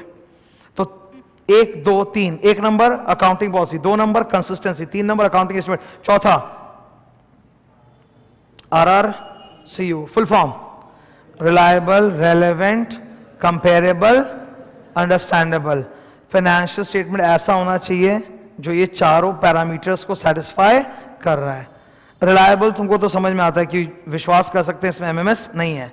रेलेवेंट मतलब होता है कि ये जितने भी करंट अफेयर्स हैं कंपनी के, उसको प्रॉपर तरीके से हाईलाइटेड वे में दिखा रहा है कि नहीं दिखा रहा है, इट्स रेलेवेंट और नॉट। सी कंपेरेबल, तो कंपेरेबल तो है ही, वो 2016 2017 तो साइड बाय साइड दिया है। अच्छा, कंपेरेबल का मतलब ये होता है क्या कि करंट ईयर का लास्ट ईयर के साथ कंपेरेबल है कि कुछ और भी होता है? कुछ और भी होता है। किसी भी कंपनी का उठा लो सेम ही मिलेगा, तो बिकॉज सबके सब क्या फॉलो करें, schedule 3। Since all the companies in India are following the same financial reporting framework, that's why their financial statements are comparable. तो कंपेरेबल का मतलब है देख लो कि सेम फ्रेमवर्क यूज करके बनाए कि नहीं, एंड यू क्या है, अंडरस्टैंडेबल, देखते ही समझ में आ रहा है डिटेल में, ठीक है। ऐसा 5वां क्या लिखा है, एडिक्वेट डिस्क्लोजर, ऊपर लिखो तो नोट्स ऑन अकाउंट्स।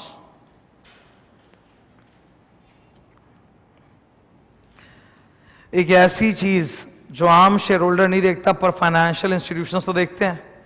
बड़े बड़े लिस्टेड कंपनी के अंदर शेयर्स कौन खरीदता है? हम लोग जैसे छुटभैया लोगों के अलावा फाइनेंशियल इंस्टीट्यूशंस खरीदता है ना, और फाइनेंशियल इंस्टीट्यूशन डिस्क्लोजर्स को बहुत अच्छे से देखता है।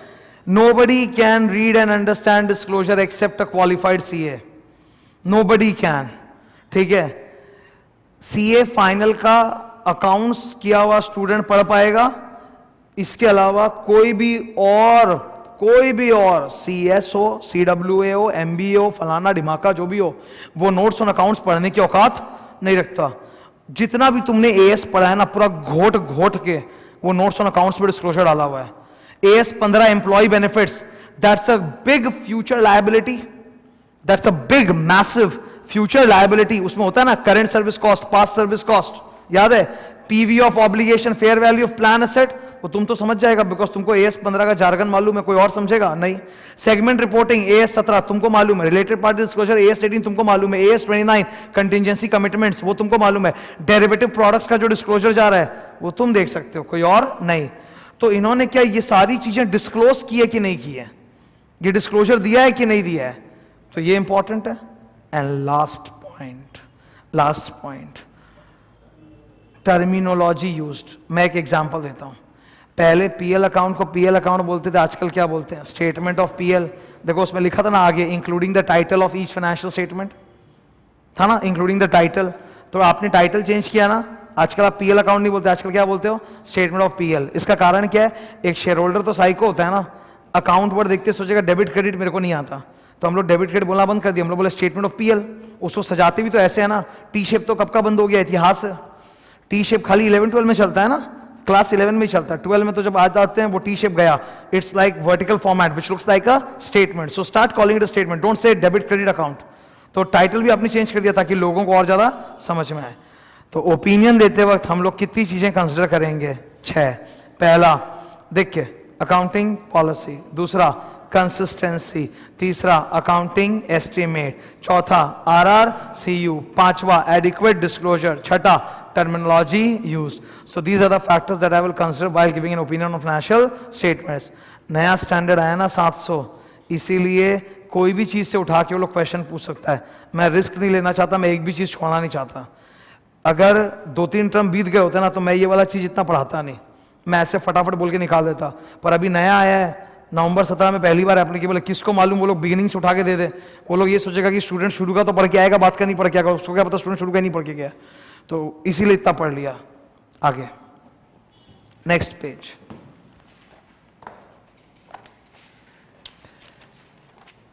फॉर्म ऑफ ओपिनियन, इसमें मुझे बहुत ज्यादा मेहनत नहीं करनी, ये आसान चीज है, सुन लो। पहले वाले में अंडरलाइन करना, prepared in all material aspects in accordance with applicable financial reporting framework। ठीक है, नाउ ये मुझे समझाना है, मैं समझाऊंगा बस, पर ये अब हार्ड नहीं, अब ये सब आसान चालू हो गया हम लोग का। ठीक है, स्टैंडर्ड्स के अंदर एक फ्रेज होता है एप्लीकेबल फाइनेंशियल रिपोर्टिंग फ्रेमवर्क। मतलब ये जो फाइनेंशियल रिपोर्ट्स बन रहे हैं इनका फ्रेमवर्क क्या है, ब्रैकेट में लिखो शेड्यूल 3+ AS।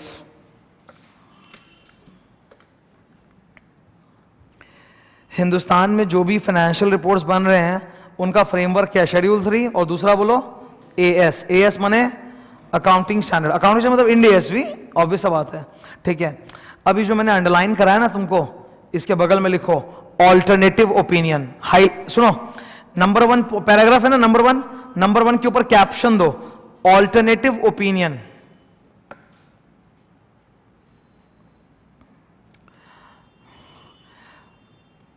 ऑल्टरनेटिव ओपिनियन, अब बस हो गया क्या, अब बस मेरी तरफ ध्यान दो प्लीज, सुनो। इंटर में एक भाषा हम लोग सीखते हैं, ट्रू एंड फेयर व्यू, सीखा है ना, ट्रू एंड फेयर व्यू। अब फाइनल में आ गए हैं, फाइनल में नंबर ऑफ स्टैंडर्ड ज्यादा है, इंटर से ज्यादा स्टैंडर्ड्स अपने सिलेबस में। ठीक है, इंटर में जितना उससे अपने पास ज्यादा स्टैंडर्ड्स है सिलेबस में। तो अब तुम एक ओपिनियन का दूसरा लैंग्वेज सीख जाओ। ट्रू एंड फेयर व्यू होता है ना, इसके अलावा एक और लैंग्वेज भी होता है, that the financial statements have been prepared in all material aspects in accordance with the applicable financial reporting framework. ये ट्रू एंड फेयर व्यू का सब्स्टिट्यूट लैंग्वेज है। ठीक है, अब हिंदुस्तानी स्टैंडर्ड्स 2 तरह का ओपिनियन अलाउ करने लग गया है, एक ट्रू एंड फेयर व्यू वाली भाषा जो आज तक चलते आई है, और अब से एक नया भाषा है that the financial statements have been prepared in all material aspects in accordance with the applicable financial reporting framework. ये भाषा याद कर लो। ठीक है, मतलब ये ट्रू एंड फेयर व्यू का सब्स्टिट्यूट है। अभी तुम देखोगे ना स्टैंडर्ड्स के अंदर बार बार ये भाषा आने लग जाएगा, और आगे कई बार मैं बोलता रहूंगा, जब आगे मैं जाऊंगा ना मतलब स्टैंडर्ड्स में, तो मैं बार बार ये लैंग्वेज बोलूंगा। तो अब से वो दिमाग में डाल लो कि ट्रू एंड फेयर व्यू का कोई सब्स्टिट्यूट लैंग्वेज है, and the language is this. Are we clear, are we clear. एक पार्टनरशिप फर्म है, बिल्डर लोग हैं, 4 बिल्डर लोग हैं, उन्होंने मिलकर ना एक पार्टनरशिप फर्म चालू किया, नाम है केशव डेवलपर्स। नाम क्या है, केशव डेवलपर्स। वो पार्टनरशिप फर्म है। ठीक है, उसमें ना एक जन वर्किंग पार्टनर है, 3 स्लीपिंग पार्टनर है। एक वर्किंग पार्टनर है, 3 स्लीपिंग पार्टनर, खाली रुपया लगा दिया और पीछे हट गया, बाकी एक वर्किंग है। तो उन तीनों को डाउट है कि ये तो अकाउंट्स में झोल करेगा, तो दे इनवाइटेड यू कि चार्टर्ड अकाउंटेंट जी आइए और आप हमारा ऑडिट कर दीजिए। हम लोग सब जानते हैं कि पार्टनरशिप फर्म का ऑडिट कंपलसरी नहीं होता, ऑप्शनल होता है। तो ये तो ऑप्शनली करा रहा है ना मेरे से, ये कंपलसरी है क्या इनके लिए ऑडिट? नहीं, इनके लिए तो ऑडिट ऑप्शनल है, तो करा रहा है। अब एक बात सोचो, यहां भी तुम ट्रू एंड फेयर व्यू चिकता रहेगा क्या? नहीं, पार्टनरशिप फर्म तो जो अकाउंट्स का फॉर्मेट है वो डिफरेंट फॉलो कर सकता है। पार्टनरशिप फर्म पे शेड्यूल 3 लगेगा, उन पे तो शेड्यूल 3 नहीं लगेगा। अब सुनो, तुमको आ रहा है एकदम जोर का गुस्सा, मैं चार्टर्ड अकाउंटेंट और हम लोग ऑडिटर, हम लोग को ये पार्टनरशिप फर्म बोला आइए हमारा ऑडिट कीजिए। मैं गया ऑडिट पे, मैं एक्सपेक्ट क्या करूंगा, that the balance sheet PL will look like schedule 3? No, एकदम नहीं, एकदम नहीं। 2017 का नंबर्स है, 2016 का नहीं। मैं बोला बगल वाला कहां है, तो बोलता क्या बगल वाला, because they don't follow schedule 3। हम लोग का आइटम्स का जो डिस्क्लोजर का पैटर्न होता है शेड्यूल 3 में, उनका वो पैटर्न नहीं है, वो अलग तरह से डिस्क्लोज कर रहे हैं, लफड़ा एकदम।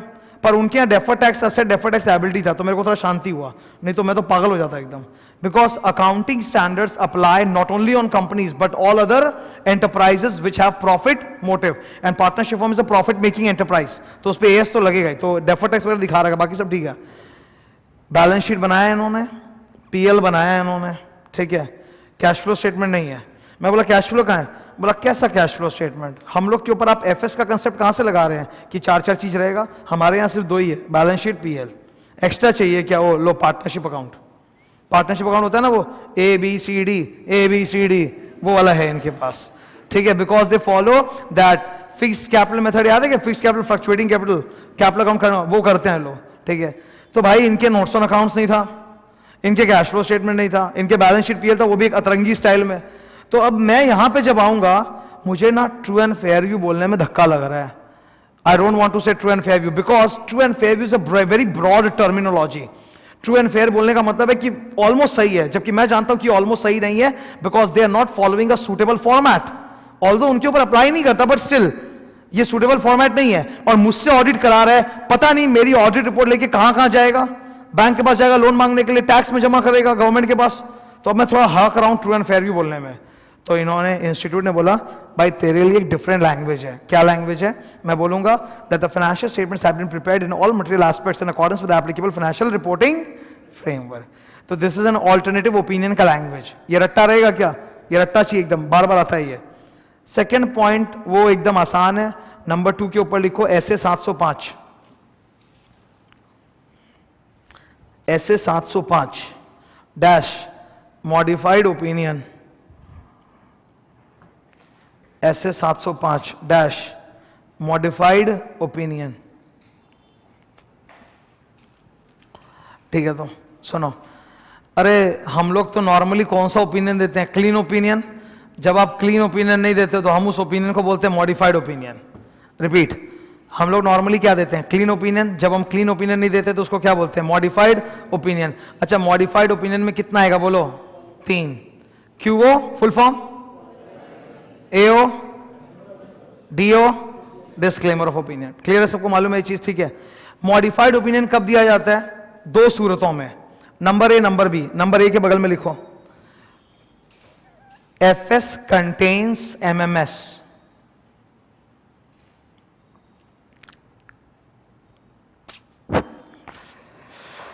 FS contains MMS, full form मालूम है ना सबका, ठीक है। B के बगल में लिखो lack of evidence, lack of evidence. अरे आप मॉडिफाइड ओपिनियन कब देते हो, हम 2 ही सूरतों में मॉडिफाइड ओपिनियन देते हैं।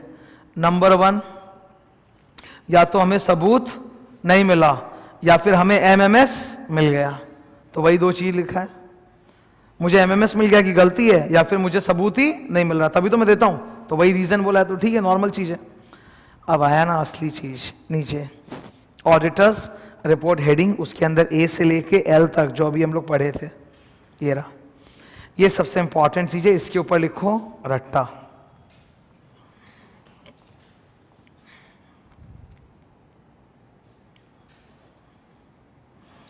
लिखो रट्टा, ये क्लियर है एकदम। यार ये रट्टा चाहिए तेरे को, ये रट्टा है ना, तब तो मैं इलस्ट्रेशन में जाऊंगा ना तो तुमको ऐसे फटफट समझ में आएगा। वरना क्या होगा, 4 पेज का वो जो इलस्ट्रेशन है ना, जैसे ही उसमें घुसूंगा तुम बिखर जाएगा एकदम। थोड़ी देर तक तो तुम मेरे साथ रहेगा, फिर तुम एकदम टूट के बिखर जाएगा अगर तुमको याद नहीं है तो I want you to memorize this. देखो मेरे मेमोराइज करने का तरीका आसान है, मैं बोलता हूँ, मैं बुलेट नहीं गिनता, मैं नॉर्मल बोलता हूँ। पहला 2 तो वही घसपटा होगा, टाइटल एड्रेस ही होना ही है ना। फिर 2 एकदम खास आएगा प्रायोरिटी में, ऑडिटर्स ओपिनियन, और दूसरा बेसिस फॉर ऑडिटर्स ओपिनियन, ठीक है। फिर 2 नया आइटम घुसेड़ा है, पहला मुर्गा, दूसरा कैम, ठीक है। फिर हम लोग जो ट्रेडिशनली जिम्मेदारियों का बंटवारा किया करते थे वो आएगा, तो 2 बंटवारा, पहले उसकी जिम्मेदारी बताऊंगा और फिर मैं अपनी जिम्मेदारी बताऊंगा थोड़ा डिटेल में, ठीक है। यहाँ तक क्लियर। यहाँ पर हिंदुस्तान की जनता खुश नहीं है, they want something extra from you, so you are giving roller. Roller is the जन्मदाता ऑफ द 2 एनेक्शर्स। वो जो 2 एनेक्शर बनाया था ना आज बिगिनिंग में, एक बार जाओ तो वो डायग्राम बनाया होगा तुम, पेज कौन सा था यार, 159 बनाया था ना वो डायग्राम भाई, पेज 159 में नीचे डिटेल में देख, वो एनेक्शर ए क्या था, ओपिनियन ऑन आईएफसी, उसके नीचे तुम लिखा था सेक्शन नंबर 143 का थी का आई, तो वो तो लीगल लॉ बोलता है ना देश का, तभी तो तुम डाला। फिर एनेक्शर भी क्या था, कारो, कारो का नंबर क्या था देखो 143 का 11, तो देश का लीगल लॉ बोला तभी तो डाला। तो मैं बोल रहा हूं कि this point roller is the जन्मदाता ऑफ द 2 एनेक्शर्स, तो रोलर आएगा। फिर मेरे को मालूम है वो लास्ट में क्या होता है, सिग्नेचर प्लेस डेट, वो आ गया, ठीक है। तो ये रट्टा स्ट्रक्चर याद है, इसको बेस पकड़ के ना मैं इलस्ट्रेशन में जाने वाला हूं। Are we clear on this? Okay, now one more thing, page number 163 देख रहे हैं, ये पूरा नया आइटम आया एकदम सॉलिड। ये मैं अभी नहीं पढ़ाऊंगा बिकॉज ये थोड़ा हाई फाई है, ये मैं थोड़ा पहले पढ़ा दूं इलस्ट्रेशन 1, फिर इस पे आऊंगा, क्योंकि ये थोड़ा औकात के परे का चीज है ना, तो इसको पिकअप करने में फट जाएगा एक बार। तो इसके ऊपर लिखो न्यू थिंग, ये भी नया एसे 700 के अंदर आया है, ये पुराने में नहीं था। New thing in revised SA 700, new thing in revised SA 700।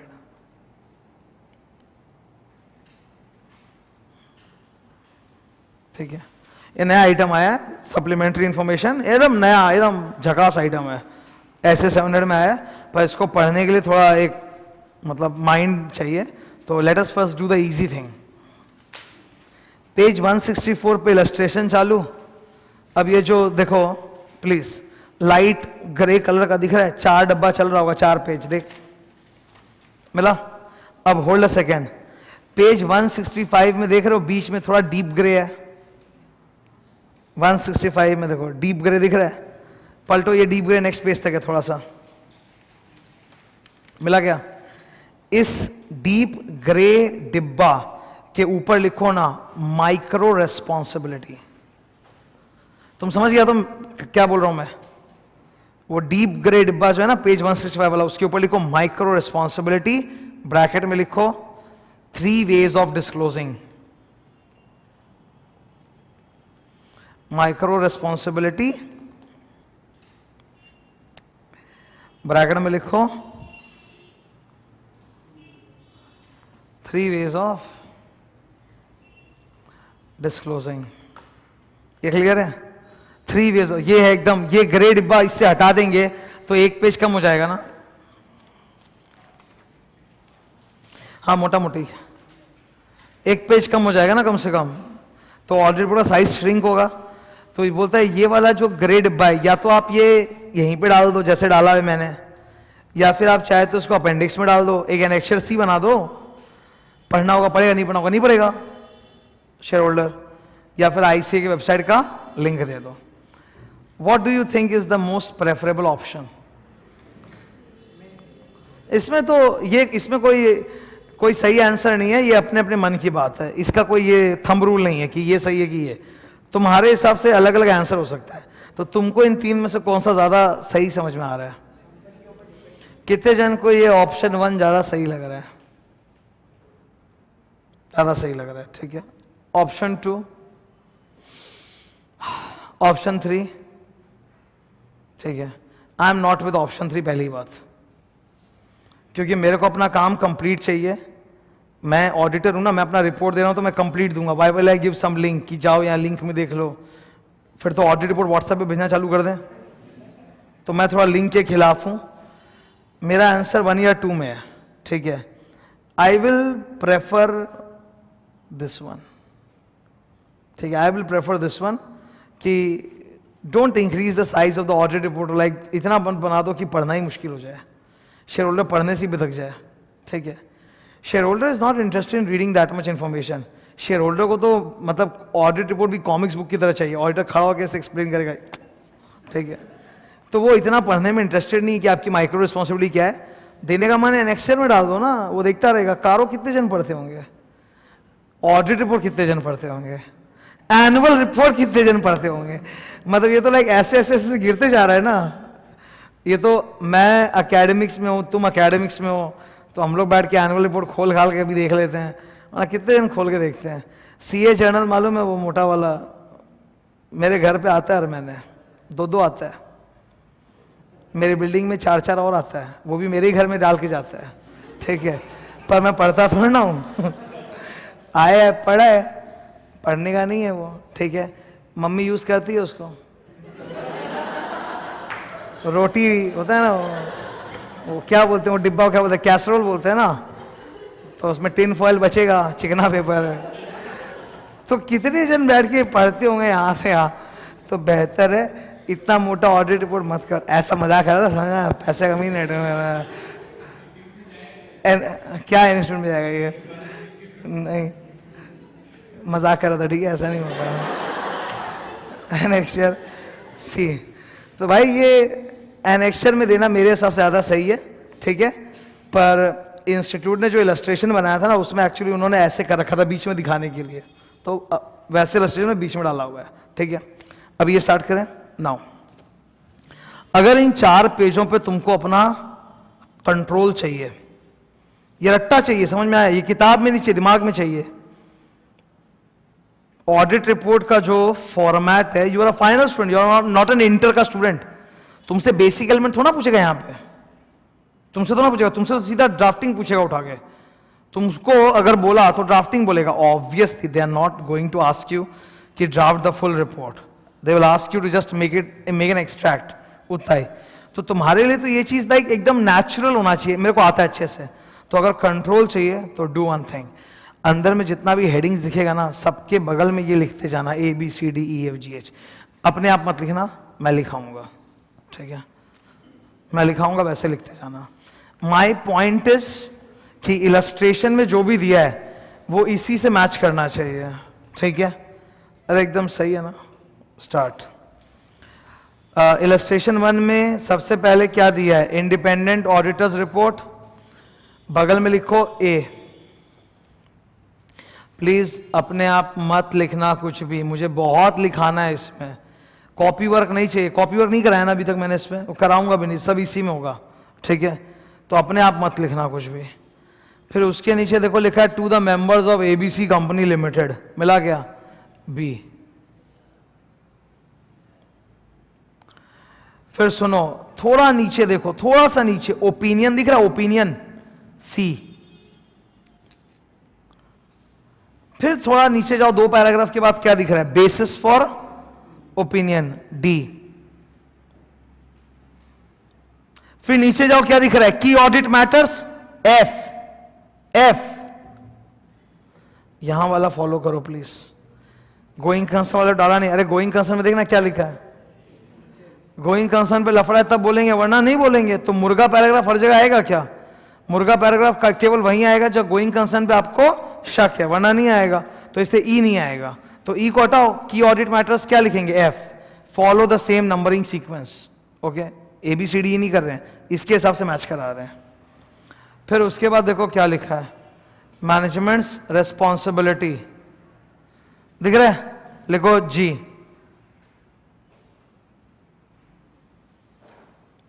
ठीक है क्या, अगले पेज में जाओ, पेज 165 में ध्यान से देखना, लाइट ग्रे के अंदर एक हेडिंग मिलेगा, ऑडिटर्स रिस्पॉन्सिबिलिटी, H। पलटो, पलटो। फिर सुनो, 166 में ना ध्यान से, लाइट ग्रे के अंदर देखो लिखा हुआ है अदर मैटर, रुक जाओ, अदर मैटर, इसको हम लोग बोलते हैं OMP पैराग्राफ, है कहीं यहां पे, तो नहीं डालूंगा कुछ। उसके नीचे देखो, report on other legal and regulatory requirement आ गया, रोलर, बगल में I, ये रहा, है ना, रोलर, ठीक है। लास्ट में नेक्स्ट पेज में, पेज 167, 167 के राइट साइड में वो CA का सिग्नेचर दिख रहा है क्या, सिग्नेचर के बगल में J। लेफ्ट साइड में देखो क्या लिखा है, प्लेस K, डेट L, ठीक है। इससे पता क्या होता है, इससे फायदा ये होता है कि वो 4 पेज मेरे कंट्रोल में रहता है। At a time I can remember the 4 pages, मेरे को वो कंटेंट का 4 पेजेस पूरा यहां खोपड़ी में रहता है। प्रोफेशनल एथिक्स में याद है अपने एक समरी चार्ट बनाए थे पूरा एकदम, एक बोर्ड बढ़ा के एकदम ऐसा, मैंने बोला था उसको काट के लगा देना बेसिन पे, कुछ दिन देखते रहना रट्टा हो जाएगा। ये वो चीज है। ऑब्वियसली 4 पेज का इलस्ट्रेशन बेसिन पे नहीं लगेगा, लेकिन ये लग सकता है। ये कॉपी में बनाना 1 पेज के अंदर ही काट के बेसिन के सामने, ये रट्टा रहना चाहिए। This is a new thing ना, very few people right now know this. अरे अभी भी आया है यार, लोगों की आदत है अरे 6 महीना होने तो फिर याद करेंगे। एक बार क्लाइंट का 2-4 बार बना देंगे तो याद हो जाएगा। ये क्या मतलब है? क्लाइंट का बनाने के बाद याद करोगे, बनाने के पहले? पहले याद होना चाहिए।